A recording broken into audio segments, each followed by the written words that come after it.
की स्वामीनाथन आयोगाचा नियमानं शेतकऱ्याच्या मालाला भाव द्या, परंतु ते काही आजही होताना दिसत नाही।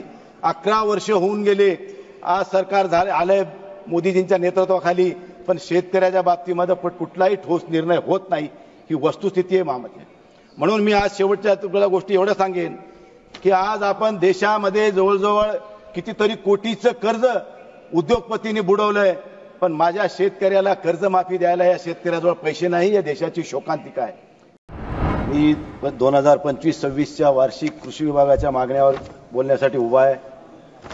मी आपल्या माध्यमातून सरकारचं या ठिकाणी काही महत्त्वाच्या विषयावर लक्ष वेधू इच्छितो की शेतकऱ्यांचा उत्पादनाला लागणारा खर्च आणि त्याला मिळणारं उत्पादन आणि त्याला मिळणारा भाव, ह्या सगळ्या तिन्ही गोष्टींमध्ये जर विसंगती बघितली तर शेतकऱ्याची आज अवस्था अशी आहे की माय जेऊ घालीना आणि बाप भीक मागू देईना, अशी परिस्थिती या शेतकऱ्याची झालेली आहे। अशा परिस्थितीमध्ये आपण ह्या ठिकाणी एकीकडे शेतकऱ्याला वेठी धरता, पंतप्रधान नरेंद्र मोदी साहेबांचं या ठिकाणी असं म्हणणं होतं की शेतकऱ्याचं आम्ही उत्पन्न दुप्पट करू, पण दुप्पट तर केलं नाही, पण शेतकऱ्याला 500 रुपये सन्मान योजनेच्या नावाखाली दिल्या जाते आणि शेतकऱ्याच्या मालाला मात्र कुठलाही भाव दिला जात नाही।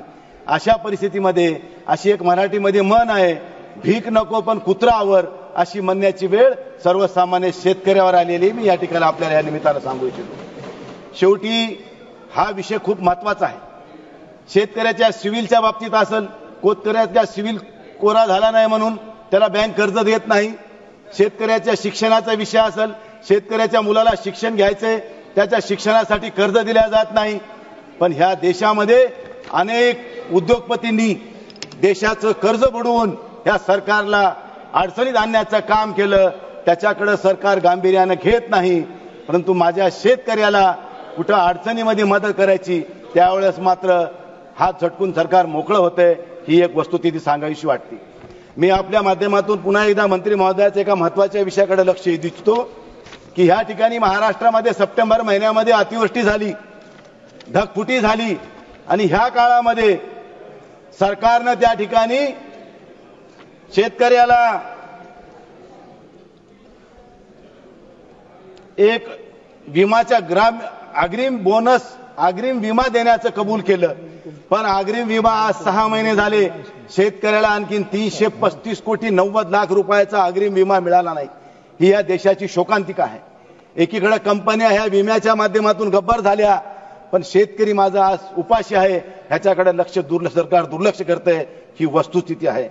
म्हणून मला आपल्याला या निमित्ताने एक विनंती करायची आहे की अशा परिस्थितीमध्ये शेतकऱ्याच्या पाठीशी खंबीरपणाने उभं टाकणं हे सरकारचं काम आहे।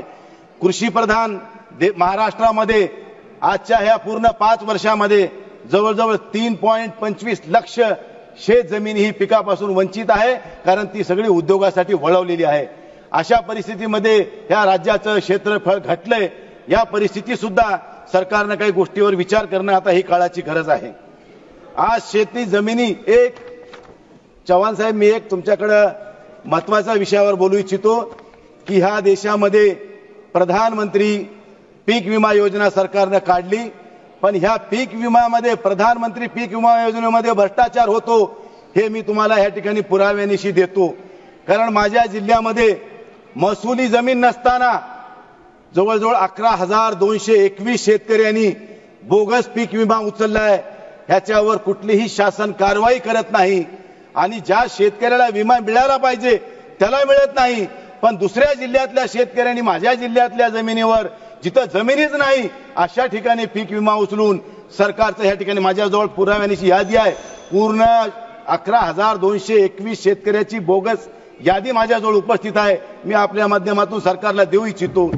त्याचबरोबर मी आपल्याला या ठिकाणी सांगेन की स्वामीनाथन आयोगाची लागू झाली पाहिजे। ज्यावेळेस भारतीय जनता पार्टी विरोधी पक्षात असताना सातत्यानं या ठिकाणी मागणी व्हायची की स्वामीनाथन आयोगाचा नियमानं शेतकऱ्याच्या मालाला भाव द्या, परंतु ते काही आजही होताना दिसत नाही। 11 वर्ष होऊन गेले, आज सरकार आलंय मोदीजींच्या नेतृत्वाखाली, पण शेतकऱ्याच्या बाबतीमध्ये कुठलाही ठोस निर्णय होत नाही। ही वस्तुस्थिती आहे महामंत्री। म्हणून मी आज शेवटच्या तुला गोष्टी एवढं सांगेन की आज आपण देशामध्ये जवळजवळ कितीतरी कोटीचं कर्ज उद्योगपतींनी बुडवलंय, पण माझ्या शेतकऱ्याला कर्जमाफी द्यायला या शेतकऱ्याजवळ पैसे नाही, या देशाची शोकांतिका आहे. मी आपल्या माध्यमातून मंत्री महोदयाला विनंती करीन, देशाच्या पंतप्रधानाला विनंती करीन, कैलासवासी डॉक्टर मनमोहन सिंगांच्या काळामध्ये मोठ्या प्रमाणात या देशामध्ये कर्जमाफी झाली होती, त्यानंतर अद्यापही कुठली कर्जमाफी झालेली नाही. म्हणून मी या देशाच्या पंतप्रधाना आणि कृषी मंत्र्याला विनंती करीन की एवढ्या देशाला बुडवलं उद्योगपतींनी, बँकांनी बुडवलं, एकदा शेतकऱ्याची कर्जमाफी करून आपण शेतकऱ्याचं पुण्य वाटून घ्यावं, अशा स्वरूपाची मी ही विनंती आपल्याला या निमित्तानं करतो.